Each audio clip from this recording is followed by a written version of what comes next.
Assalamu alaikum wa rahmatullahi wa barakatuh, everyone. Welcome to episode 12, subhanallah, Moments with the Qur'an. Today we take an ayah from Surah Al-Araf in which Allah subhanahu wa ta'ala says, Ya bani Adam khudhu zinatakum inda kulli masjidin wa kulu washrabu wa la tusrifu innahu la yuhibbul musrifin. Allah subhanahu wa ta'ala in this ayah, He addresses the believers. But He addresses them using the term, O children of Adam, reminding us that we are the children of our father, Adam alayhi salam, and also reminding us in this process that we are the children of our mother, Hawa alayhi salam. And there's a wisdom behind this, and inshallah we will share this just now. Also in this ayah, Allah subhanahu wa ta'ala commands us towards an ideal, and He warns us against a harm. And then He teaches us an important reality.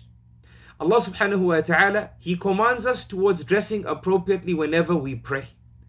And He tells us to eat and drink from that which is halal, but He warns us against overdoing it, crossing the boundaries, crossing our limits, right? Going into excess where we eat and we overeat and we drink and we overdrink. And then Allah subhanahu wa ta'ala tells us an important reality, that Allah subhanahu wa ta'ala does not love the people of excessiveness in all forms and all manners. Now, at the beginning, Allah subhanahu wa ta'ala commands us towards dressing appropriately with the salah. And originally, this command was for those who are going to Masjidul Haram. Why? Because in Jahiliyyah, during the period of ignorance, people used to circumambulate, the Arabs used to circumambulate the Kaaba, they used to do their tawaf whilst naked.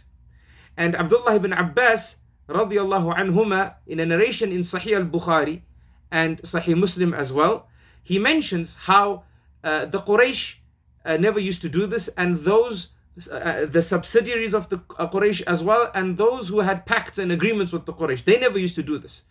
However, everyone else, they either had to wear the clothes of Hums, and Hums here refers to the Quraysh, the clothes of the Quraysh, or they had to observe the tawaf without any clothes on. They couldn't use their original clothes. It's either you use the clothes of the Quraysh or no clothes at all. So those who didn't take the clothes of the Quraysh, they would circumambulate the Kaaba without any clothes. وَالْعِيَاذُ بِاللَّهِ. And in Tafsir al-Qurtubi, Imam al-Qurtubi rahimahullah, he mentions how this practice has no precedence. Rather, the Quraysh invented this. They invented this for gains that would benefit them alone, subhanallah. And this was the way of Jahiliyyah. Allah subhanahu wa ta'ala in Islam, He commanded us to take not just our clothing, but the best of our clothing whenever we go to Masjidul Haram. However, the scholars of tafsir say that this ayah is not specific to Masjidul Haram. Rather, it includes all masajid.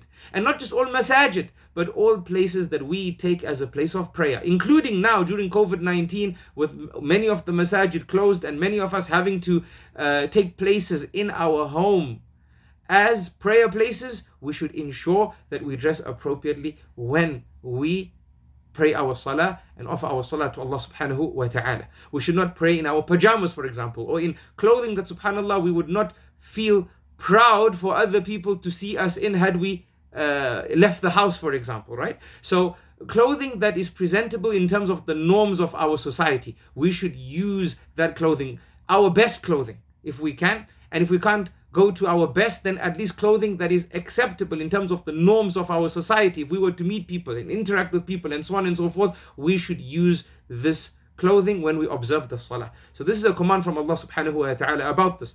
And subhanallah, when Allah commands us towards this concept of clothing, He addresses us by saying, O children of Adam, reminding us about the sin that caused our mother and father to lose their clothing of Jannah. And you know, reminding us to the act that caused them to lose their clothing and have their bodies exposed, subhanallah. So we can say here, subhanallah, that Allah subhanahu wa ta'ala is commanding us towards modesty. And no doubt, whenever there's a discussion in the Sharia about modesty, it's connected towards doing good deeds and staying away from bad deeds. Because when our parents in paradise did a bad deed, Allah caused their their clothing to be removed, and then they had to cover themselves because they are shy. It's from the nature and fitrah of mankind to be shy. They started covering themselves with the leaves of Jannah. But if people engage in sin and more sin and more sin, they even become desensitized to the concept of being shy. And then we see, subhanAllah, how people behave in a manner without any shame, right? And this is well known to us, especially in the 21st century, for us to need to highlight this in our short moments together. So this is with regards to our clothing and our salah. And then Allah subhanahu wa ta'ala says, eat and drink from that which is halal, but do not enter the realm of excessiveness. Indeed, Allah subhanahu wa ta'ala does not love the one who is excessive in their food and their drink.